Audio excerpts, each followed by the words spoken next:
I am Zainab, assistant teacher of home science from GHS परवेज़ाबाद जसराबाड़ा Prayagraj.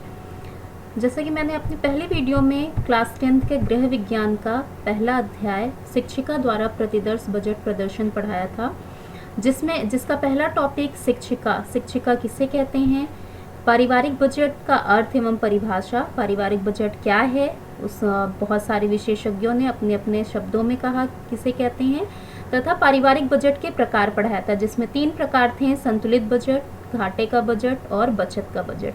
आज का topic है पारिवारिक बजट के मुख्य मद, यानी कि जब बजट बनाते समय हमें किन किन मदों को ध्यान में रखकर अपने महीने का बजट बनाना चाहिए, क्योंकि पारिवारिक बजट सबसे अच्छा 1 महीने का होता है और उसमें हम बजट बनाने के समय निम्नलिखित मदों को ध्यान में रखते हैं, जिसमें सबसे पहला मद आता है भोजन। किसी भी मनुष्य की या व्यक्ति की 3 मूलभूत आवश्यकताएं होती हैं, भोजन, वस्त्र और मकान। ये 3 हैं और इसके अलावा भी बहुत सारी मद हैं जिनको ध्यान में रखते हुए हमें बजट बनाना है। तो सबसे पहला है भोजन मनुष्य की मूलभूत आवश्यकताओं में से एक है। इसमें वे वस्तुएं आती हैं जिनको भोज्य पदार्थ कहा जाता है, जैसे आटा, नमक, दाल, चावल, दूध, मछली, फल, मांस आदि। यानी वो सभी खाद्य पदार्थ, सबसे पहले तो हमें संतुलित भोजन करना चाहिए, परंतु वो सभी खाद्य पदार्थ जिन्हें मनुष्य खाते हैं वो सभी इसके अंतर्गत आते हैं। तो उनका पूरा लेखा जोखा जितना भी व्यय होता है हमें इस भोजन के मद में लिखना चाहिए होता है। दूसरा आता है हमारा वस्त्र। ये दूसरी मूलभूत आवश्यकता है। व्यक्ति की दूसरी मूलभूत आवश्यकता क्या होती है? वस्त्र है। इसमें परिवार के सभी सदस्यों के कपड़े, जूते, चप्पल पर व्यय शामिल है। इसके अलावा पर्दे, चादर, कुशन कवर, सिलाई इत्यादि ये सभी भी आते हैं। जैसे कि हमारे चाहे व्यक्तिगत वस्त्र हो या हम सजावट के लिए अपने घर में पर्दे खरीदते हैं या चादर खरीदते हैं, कुशन कवर खरीद रहे हैं, मेज पोज खरीद रहे हैं, या उसके अंतर्गत कोई भी सामान अगर हम वस्त्र से रिलेटेड खरीदते हैं, उसमें जो पैसा या खर्च होता है, हमारा व्यय होता है, वो सब उसका लेखा जोखा वस्त्र के मद में लिखा जाता है। तीसरी मूलभूत आवश्यकता क्या है? आवास है। तीसरा मद है ये हमारा जब हम बजट बनाते हैं, तो जो कि व्यक्ति की तीसरी मूलभूत आवश्यकता है। मकान आदि की व्यवस्था इसी मद में आती है, जैसे मकान का किराया, मकान की मरम्मत, गृह कर आदि। जो भी हम मकान में मरम्मत करा रहे, पुताई करा रहे हैं, या बल्ब लगाना, या बहुत सारी चीज़ें होती हैं मकान में जहां हम रहते हैं। तो जब रहते हैं तो रोज़मर्रा में कुछ ना कुछ चीज़ें हम मकान के को व्यवस्थित करने के लिए लगाते रहते हैं।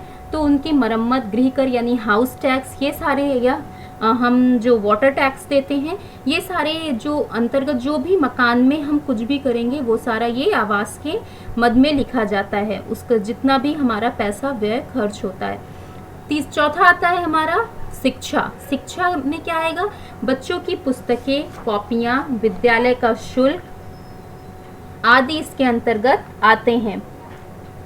जितने भी व्यय जो होता है हमारा शिक्षा पर, यानी बच्चों के पढ़ाई पर जो खर्च होगा, चाहे उनकी ट्यूशन फीस हो, चाहे पुस्तकें हो, कॉपियाँ हो, विद्यालय का शुल्क हो, पेन हो, पेंसिल हो, जितनी भी चीज़ें हम शिक्षा के अंतर्गत खर्च करते हैं वो इस मद में आते हैं, चौथे मद में।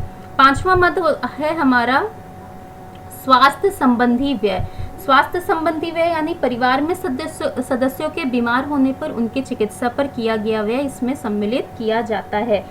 यानी कि जो भी घर में परिवार में, जैसा कि पहले टॉपिक में मैंने बताया था कि चाहे वो एकल हो या संयुक्त हो, जितने भी लोग रहते हैं उन सभी को ध्यान में रखते हुए हमें बजट बनाना है। तो उनके सबके स्वास्थ्य का भी ध्यान रखना होता है और उनके स्वास्थ्य पर खर्च होने वाला जो भी पैसा होगा वो इस मद के अंतर्गत लिखा जाता है।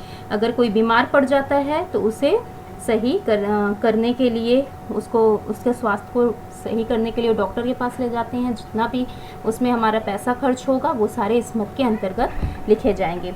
छठा आता है हमारा व्यक्तिगत व्यय में क्या, जैसे क्या है? चिकित्सा, मनोरंजन, स्कूटर, मोटरसाइकिल, पान, सिगरेट, श्रृंगार सामग्री पर होने वाला व्यय आदि सब इस श्रेणी में आते हैं। यानी कि जो भी हमारा व्यक्तिगत यानी मनोरंजन के लिए हम देखते हैं, जो अगर हम टीवी लिए हैं तो उसमें केबल का जो किराया देते हैं, स्कूटर है, मोटरसाइकिल है तो उसमें तेल भरना, बहुत के जो धूम्रपान वगैरह की आदतें होती हैं जो कि ख़राब हैं, उन सब पर, या श्रृंगार, औरतों का श्रृंगार, या जेंट्स भी जो भी श्रृंगार करते हैं, क्रीम है, इन सब पे जो भी खर्च हुआ वो सारे इस स्टडी में आएंगे। जितना भी हम व्यय करेंगे तो इस मद के अंतर्गत आते हैं। इसके बाद हमारा 6 के बाद 7वां आता है जो कुछ बचा रह जाए, यानी और भी सारी चीज़ें होती हैं जो कि इन 6 टॉपिक में तो कंप्लीट नहीं की जा सकती है कि सारे मद हमारे जो घर के होते हैं वो खर्च के।